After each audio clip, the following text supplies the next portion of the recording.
Alright guys, welcome back to the channel. Welcome if you are new. Thank you for taking time out of your day to check the video out. We have more PlayStation news, rumors, and leaks to go over and cover today. So do me a favor before we dive into these topics. If you end up enjoying the video or finding it informative, be sure to leave it a like. And if you are new here to the channel, please consider hitting that subscribe button as well. We're starting here with a report from VGC where the title reads, Sony says not releasing its first-party games on PlayStation Plus on day one is working. So it says Sony Interactive Entertainment still has no plans to put its first-party games on PlayStation Plus on the day of release, according to a key executive. In an interview with GamesIndustry.biz, Vice President and Global Head of Subscriptions Nick McGuire said the company has no interest in making all of its first-party games available on day one like Microsoft does with Xbox Game Pass. We're happy with our strategy, McGuire said. Putting games in a bit later in the life cycle has meant that we can reach more customers 12, 18, 24 months after they have released. We're seeing customers still get excited about those games and jumping in. For us, that's working. Occasionally, there will be an opportunity to invest in a day-and-date release like Stray, and we will jump on those when they come. But for us, letting those first-party games go out to the platform outside the service first, that's working, and that will continue to be our strategy moving forward. When asked if this strategy could change in the future for PlayStation's planned live service titles in order to ensure a large audience for them at launch, McGuire didn't comment either way. We are constantly working out what the right strategy is moving forward, he replied. How are player habits going to evolve, and how do we make sure the service meets those future habits? There's no more I can say on that at the moment, but obviously we are keeping close to it and thinking about the role that Plus can play moving forward.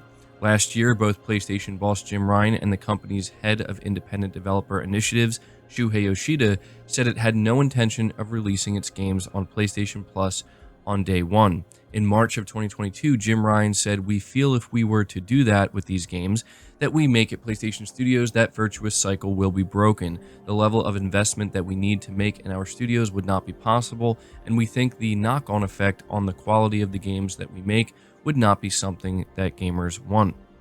Yoshida reiterated this in September of 2022, saying, it's like in the movies, a movie comes out at the theater first and then goes to pay-per-view or a subscription service or free TV, every time generating new revenue and reaching out to a broader audience. In the same kind of way, we believe in the premium release of a title at launch, and after maybe 6 months or 3 months or 3 years, when the game sales come down, inclusion into PlayStation Plus Extra can help introduce these games to new, broader audiences.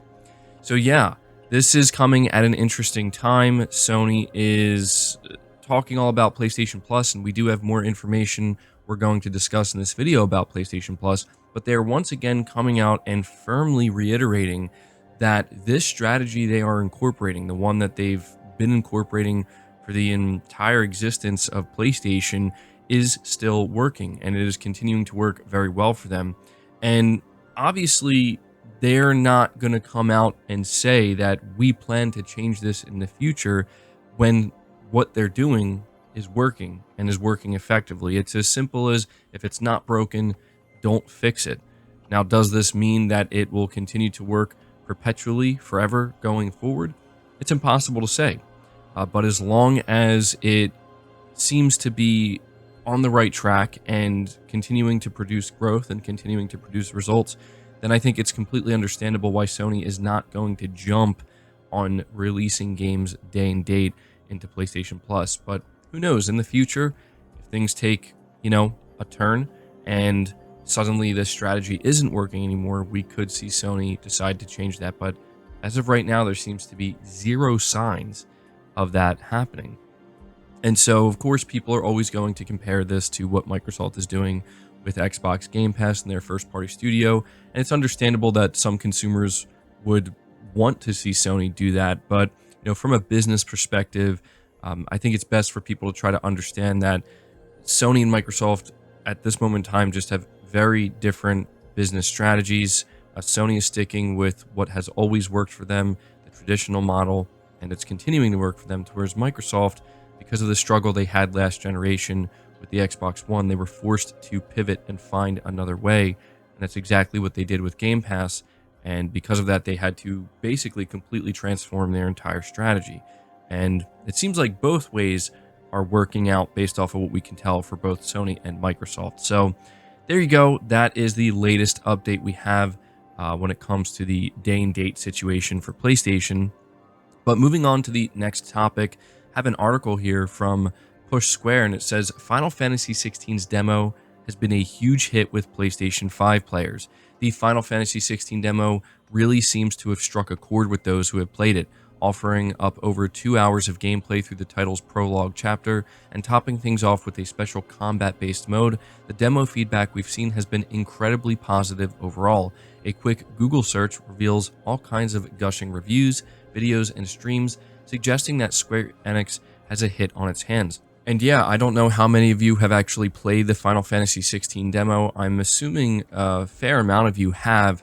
I played it, I've completed it, and yeah, I think that Final Fantasy XVI is going to be an incredible game. Even just those first 2 hours, there's so much there, and the quality level, the production levels, the combat, the music, the drama, the voice acting, just everything about it is telling you that this is going to be an amazing game. And I honestly can't wait to play it. I have it pre-ordered day one. But yeah, this demo I think was a very, very smart move on Square Enix and Sony's part. I think it's going to do a very good job in convincing a lot of people to become day one buyers. But yeah, if you look across the internet, it seems that quite a few people who maybe weren't considering buying this game day one, or maybe were only half interested in it, they decided to give it a shot, play it on their PS5, and they are completely won over. So yeah, definitely some good news for Square Enix and Final Fantasy XVI. Moving on from that though, we have a pretty significant PlayStation Plus update. This is coming directly from the PlayStation blog. They say here, celebrate the first year of the new PlayStation Plus benefits with activities including avatars, PlayStation Stars campaigns, and more. A year has flown by so quickly since we rolled out our new PlayStation Plus tiered plans, ushering in new benefits to the service, such as our game catalog and classic catalog, along with game trials for big titles. Whether you subscribe to PS Plus Essential, Extra, or Premium, it's been great to see the positive feedback we've gotten from players around the world for the quality titles that we offer monthly. Today, we're celebrating this wonderful milestone with 10 days of activities for the PlayStation community. It's also our way of saying thanks to the players everywhere for supporting us in this new era of PS Plus. First off, we have very exciting news for PlayStation Plus Premium members. We're currently testing cloud streaming for supported PS5 games. This includes PS5 titles from the PlayStation Plus game catalog and game trials, as well as supported digital PS5 titles that players own. When this feature launches, cloud game streaming for supported PS5 titles will be available for use directly on your PS5 console. That means as a premium member, it'll be easier to jump into your favorite games without downloading them first onto your PS5 console. Our goal is to add this as an additional benefit to PS Plus Premium as part of our ongoing efforts to enhance the value of PlayStation Plus. We think it's important for premium members to be able to enjoy as many games as possible via cloud streaming. As more games continue to launch on the PS5 console, we look forward to adding cloud streaming capability for PS5 titles in addition to the PS3, PS4, and classic titles that are already available for premium members to stream.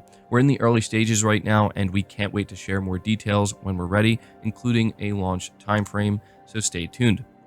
Now, here are some of the games joining the PlayStation Plus game catalog next week. So we're looking at Far Cry 6, Teenage Mutant Ninja Turtles, Shredder's Revenge, Rogue Legacy 2, Inscription, Solstice, Tacoma, Deus Ex Mankind Divided, Killing Floor 2, and there's going to be a game trial for WWE 2K 2023 on PS4, and that's going to be available on June 20th. They're also saying here free avatars and wallpaper illustration for PS Plus members. To mark this occasion, all members will receive a voucher code to redeem custom avatars that commemorate some of the popular titles offered through PlayStation Plus. Be on the lookout for an email or check the PS Plus website for a voucher code that can be redeemed from June 20th to June 30th. A free PS Plus wallpaper illustration for desktop and mobile is also available. So if you click on this PS blog, they actually have a link to the website. They are doing multiple PlayStation Stars campaigns, and on top of that, They're doing something here where you can enter to win a PS5 or a PSVR 2. So again, these are all things that are listed within the PlayStation blog, and there are links within this blog. So yeah, check that out. They have an online multiplayer weekend, a free online multiplayer weekend coming up. That's starting on June 24th through the 25th. And then they also have a PlayStation Plus speedrun challenge with Sackboy: A Big Adventure on PS5. That's also going to begin on June 24th and will last through to June 25th. So yeah, again, this entire PlayStation blog with all of the links will be in the description box down below. So if you're interested in any of that extra stuff that Sony's doing, make sure you go check it out. But that's going to do it for this video, guys. I hope you did enjoy it. I hope you found it informative. Again, if you did, be sure to leave it a like, subscribe to the channel if you're new, hit the bell notification icon, and feel free to share this video out on top of all that. But until next time, guys, take care.